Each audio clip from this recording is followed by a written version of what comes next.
For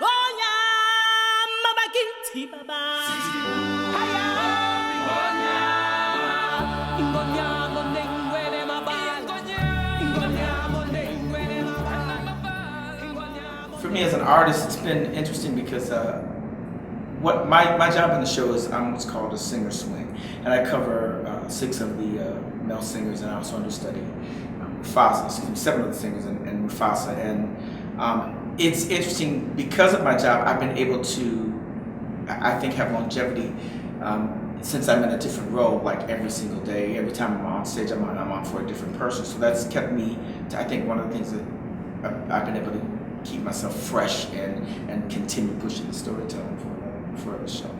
One of the things that Julie Taymor pushed on us is she made us stretch our talents as far as we possibly can, especially with this show. And I'll paraphrase this, but she always told us the risks are high, but the benefits are higher.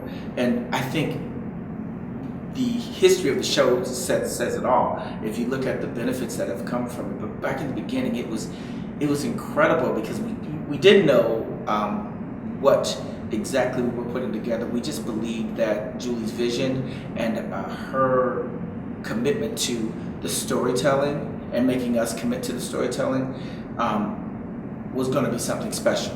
But I remember after I got cast, I remember going to a fitting for my costumes, and I walked by and I saw some of the models of what we were going to do, and when I looked at them, I was like, wow, if we're doing this is going to be quite different from what I thought it was going to be, and if it works, I just knew it was going to be successful. I mean, there's a built-in audience for Lion King. I mean, it's the animated movie is known throughout the world, of course, and so we knew we were going to have a certain type of audience, but Julie reached beyond that, and I think really hit the essence of what the story is about this. It's a very simple story, a young man coming of age and finding his way.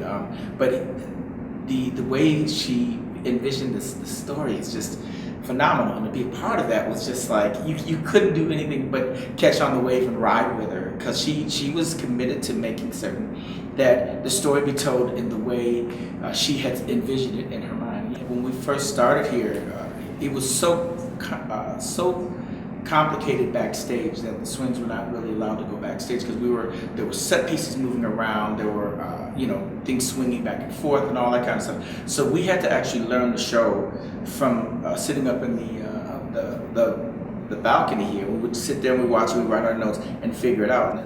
This city, when we first started doing the show, was so supportive of what we were doing. I mean, they were just, it was crazy because they wanted it to be as successful as we were trying to make it be.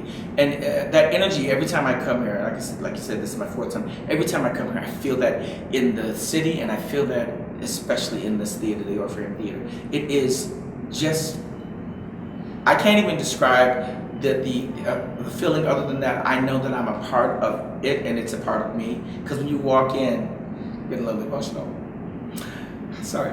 When you walk in, you just feel it. You know what went on here to make this phenomenon. I mean, it's the biggest media event in the history of the world, and that's to say that we knew we were going to do that 19 years ago. No one could possibly have said that. What we can say is that we put the best story forward. But this city, it is a part of the Lion King as much as Lion King is a part of the global world. Minneapolis is definitely in that foundation of everything. One of the main reasons why it has lasted so long is that every new individual that comes in brings a new energy to the show, a new newness to the show, and you can work off of that new person. But the energy is different because of the individuals that come into the show, and it has helped to keep this show so fresh and so relevant to today. Lion King is still the #1 selling show, so I don't understand that. I really don't, after 19 years, how that is still happening, but it is, and I find it, like I said before, I find it a true blessing. So there's no doubt in my mind that the show will be here another 2, maybe 3 times because of the power of the new generation. That I think every 3 years is a new generation that is invited to see Lion King and falls in love with it. That comes see the show. We love doing the show, and I think that anyone that experiences it, especially for the first time, is going to be just blown away by it.